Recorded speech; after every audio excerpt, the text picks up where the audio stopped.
by selling the mortgage to Freddie Mac or Fannie Mae, by selling the Musharakah Mutanaqisah, questioner used the word loan, by selling the loan. First, I have to correct everyone. Anytime you refer to our structure as a loan, it's a mischaracterization of the structure. It's not a loan. There's no loan documentation. You're never a borrower and we're never a lender. So the Musharakah Mutanaqisah structure, when it's sold to Freddie Mac and Fannie Mae, is that halal?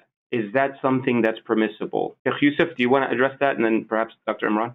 Again, the simple answer is yes, it is, certainly. We were at pains to ensure through the documentation with our lawyers that the essential structure of the contracts would not change if the contract itself were to change hands, if it were purchased or passed on to another entity.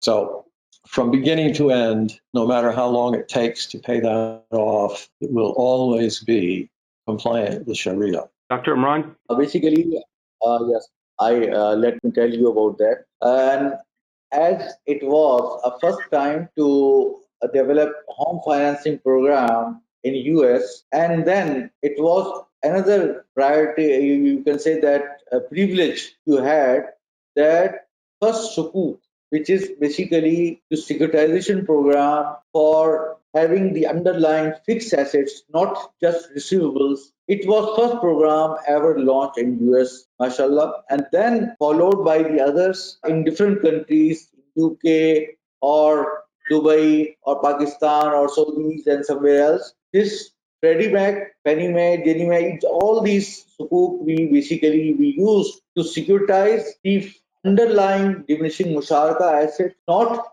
only the receivables, because if it were the certificate of receivable, it would become the debt instrument, and we cannot purchase loan or debt, or we cannot trade in debt. But since underlying asset was the fixed asset, and every certificate holder is basically an undivided shareholder of that particular thing, so it is like a sukuk, so it is allowed by Sharia. And as I mentioned to you, it was the first time that we have tried very struggle and did a very hard work to make it complete sukuk structure at that time, and then followed by the other people in other countries afterwards.